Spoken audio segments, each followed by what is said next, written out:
Welcome back to all. On the study portal has Kamaksha. It's me Kamaksha Mondiri. Today I am going to explain you the chapter first of class 11th Hotmail book, The Portrait of a Lady. It is the second part of this chapter. If you want to study the first and the third part of this chapter, go into the description box and click on the link. Before starting my explanation, today's thought is inspiring thought is hard work, willpower, dedication. For a person with these qualities, the sky is the limit.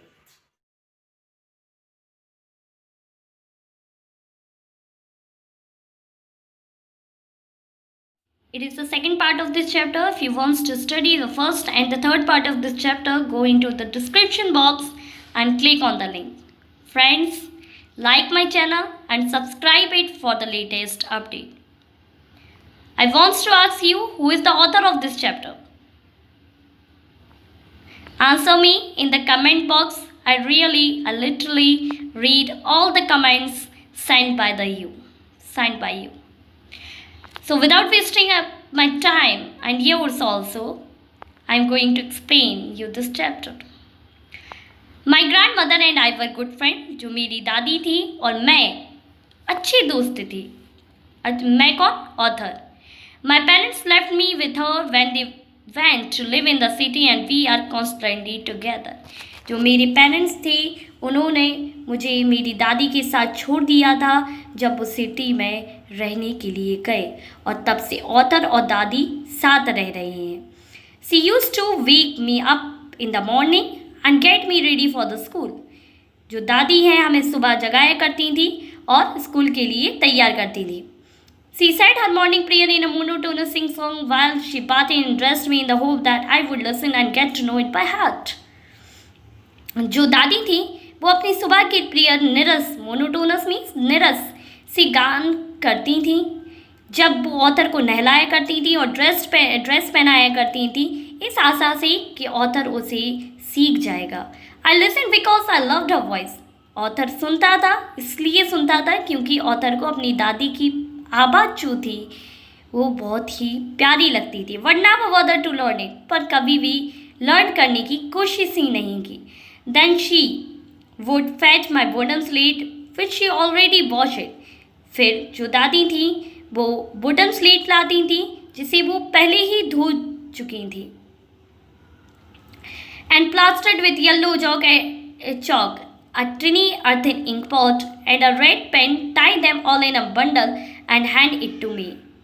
फिर author इस line में बताता है कि plastered with a yellow chalk author को hand करती थी.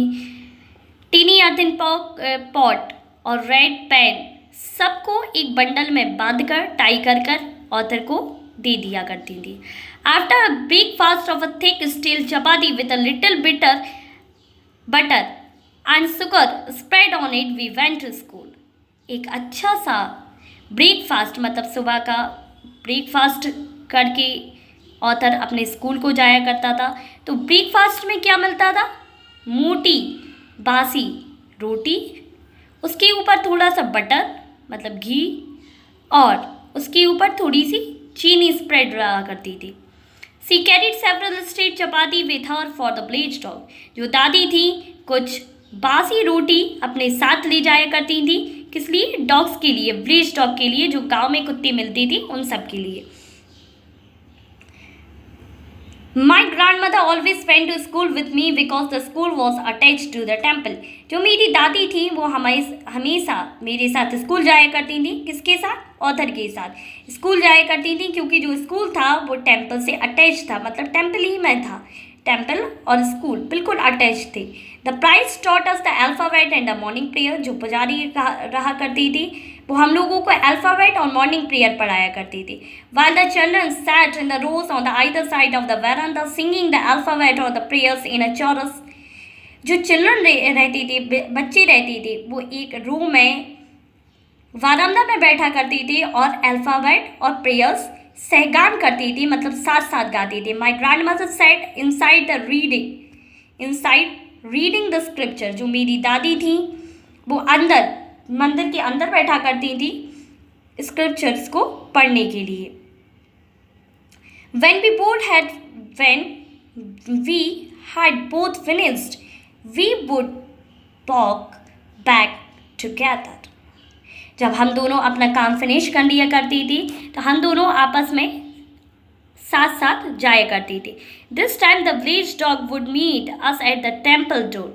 इस समय जो विलेज के डॉग रहती थी, मतलब गांव के कुत्ते रहती थी, वो हम लोगों को कहाँ मिलती थी? टेम्पल डोर पर मिलती थी. They followed us to our home growling and fighting with each other for the chapatis we threw to them. जो कुत्ते रहा करती थी वो हम लोगों को फॉलो करती थी, मतलब हमारे पीछे पीछे आया करती थी घर तक. किस लिए? क्योंकि दादी जो थी वो उन लोगों के लिए रोटी फेंका करती थी. किसके लिए? डॉग्स के लिए. तो वह आपस में लड़ाई करती थी. When my parents were comfortably settled in the city, they sent for us. जब हमारे पेरेंट्स जो थे वो अच्छे से सिटी में सेटल हो गए तब उन्होंने हम लोगों को बुलाया. That was a turning point in our friendship. यही एक बड़ा बदलाव था हमारी फ्रेंडशिप में. यही एक बड़ा टर्न पॉइंट आया हमारी फ्रेंडशिप में. किसकी फ्रेंडशिप में? दादी और ऑथर की फ्रेंडशिप में.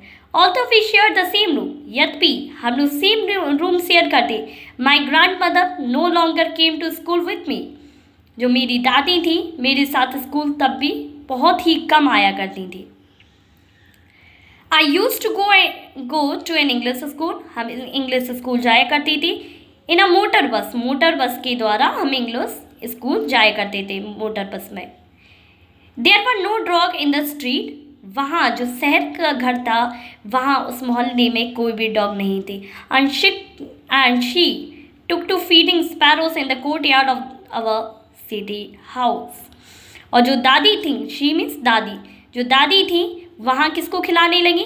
विलेज में तो किसे खिलाती थी? डॉगीज़ को, टेम्पल डोर पे जो आ जाती थी. अब जब इस सिटी में पहुंच गई दादी तो वहाँ डॉग नहीं थी तो किसे खिलाती थी? स्पैरोज को, जो उनके आंगन में आ जाया करती थी. As the year rolled. यहाँ रोलेड का मीन्स क्या है? Passed. As the year passed by we saw less of each other. जैसे ही कुछ साल गुजरे तो हम लोग एक दूसरे से बहुत कम मिले. For some time she continue to wake me up. कुछ समय तो दादी हमें उठाती रही and get me ready for the school. और स्कूल के लिए तैयार करती रही. When I came back she would ask me what the teacher had taught. जब हम स्कूल से वापस आया करती थी तो दादी जो थी हमसे पूछा करती थी कि स्कूल में, इंग्लिश स्कूल में टीचर ने हमें क्या पढ़ाया. I would tell her English words. हम उन्हें बताया करती थी कि कुछ इंग्लिश वर्ड्स पढ़ाए. Little things of western science की भी कुछ चीज़ें पढ़ाई. And learning the law of gravity को भी सीखा. आर्किमिडीज प्रिंसिपल को भी सीखा.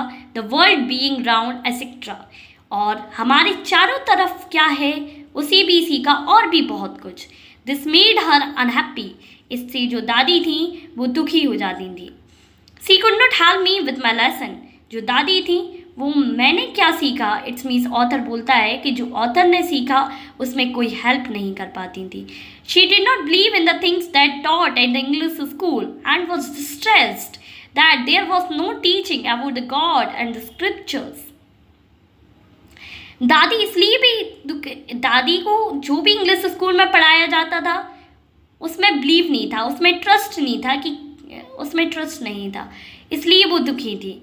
और इसलिए भी दुखी थी क्योंकि उधर जो इंग्लिश स्कूल है उसमें गॉड, भगवान और स्क्रिप्चर, ग्रंथों के बारे में कुछ नहीं पढ़ाया जाता. One day I announced that there were being given music classes. एक दिन ऑथर ने बताया कि अब हम लोगों को म्यूजिक क्लासेस दी जाएंगी.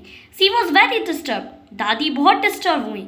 To her music had lewd association. दादी के हिसाब से जो म्यूजिक था वो ल्यूड एसोसिएशन था, असिस्ट एसोसिएशन था. It was the monopoly of the harlots and the beggar and not meant for the gentle folk. जो सॉन्ग था, जो म्यूजिक क्लासेस थी वो बैकर्स मतलब गरीबों भिखारियों के लिए थी, हार्लोड्स के लिए थी और जेंटल फॉल्क सही लोगों के लिए नहीं थी. She said nothing उन्होंने कुछ नहीं कहा। किसने कुछ नहीं कहा? दादी ने। What her silence mean disapproval. पर जो उनका साइलेंस था, उनकी शांति थी, उससे पता चला था कि जो दादी हैं वो अस्वीकृत हैं। She really talked to me after that. फिर उन्होंने हमसे बात करना कम कर दिया। उसके बाद बहुत ही कम बात की। So friends, one question rises from this para. Why grandmother was distressed? From author. जो दादी थी वो क्यों दुखी थी? इसमें आंसर आएगा, जो दादी थी वो जो भी ऑथर को पढ़ाया जाता था इंग्लिश स्कूल में, उसमें वो जो दादी थी वो उसकी कोई हेल्प नहीं कर पाती थी। सेकेंडली, द पॉइंट इज वहाँ भगवान और ग्रंथों के बारे में कुछ नहीं पढ़ाया जाता।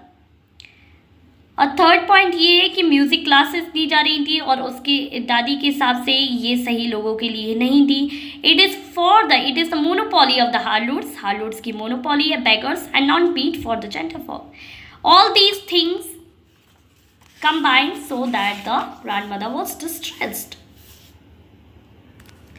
When I went up to university, जब हम यूनिवर्सिटी गए, I was given a room of my own.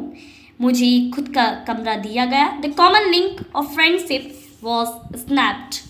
जो कॉमन लिंक थी फ्रेंडशिप की वो टूट गई। और फ्रेंडशिप की कॉमन लिंक क्या थी? Room sharing. अब वो ही नहीं रहा तो फ्रेंडशिप कैसे रहेगी? वो टूट गई। My grand mother accepted her seclusion with resignation. जो मेरी दादी थी उन्होंने एकांतपन बिना विरोध किए स्वीकार कर लिया। She really left her spinning wheel to talk to anyone. फिर वो अपना स्पिनिंग व्हील जो था वो बहुत ही कम छोड़ा करती थी किसी से बात करने के लिए। फ्रॉम सनराइज टू सनसेट, सूर्योदय से सूर्य अस्त तक, she sat by her wheel spinning and reciting prayer. सूर्योदय से सूर्य अस्त तक जो दादी थी वो व्हील स्पिनिंग पर बैठी रहती थी और अपनी प्रेयर्स को पढ़ती रहती थी। Only in the afternoon she relaxed for a while. दोपहर के समय वो कुछ टाइम के लिए आराम करती थी। किसे आराम करती थी? टू फीड द स्पैरोज को खिलाने के लिए। वाल सी साइड इन द वारांदा, जब वो बारांदा में बैठती थी। Breaking the breads into the little bits. जो ब्रेड थी उनको छोटे छोटे टुकड़ों में तोड़कर डाल दिया करती। 100 of little birds collected round her, creating a veritable bedlam of chirping. तो hundreds of जो लिटिल वर्ड्स थी, छोटी छोटी वर्ड थी, दादी के चारों तरफ आ जाती थी और चिरपिंग मतलब chirping is a sound of the words, तो वो करने लगती थी। Some came and perch on a leg. कुछ आती थी, कुछ वर्ड्स आती थी, स्पैरोस आती थी, दादी की पैरों पर बैठ जाती थी। पर्च्ड मीन्स बैठना। अदर ऑन हर शोल्डर, कुछ उनके कंधों पर। Some even sat on her head, और कुछ तो उनकी सिर पर भी बैठ जाती थी। She smiled but never shooed them away. वो हंसती थी पर उन्हें कभी भगाती नहीं थी। It used to be the happiest half hour of the day for her. ये आध घंटा उनके दिन का बहुत ही अत्यंत खुशी वाला आध घंटा रहता था। Thank you. Like my channel and subscribe it and go into the description box to study the first and the third part of this chapter. Thank you.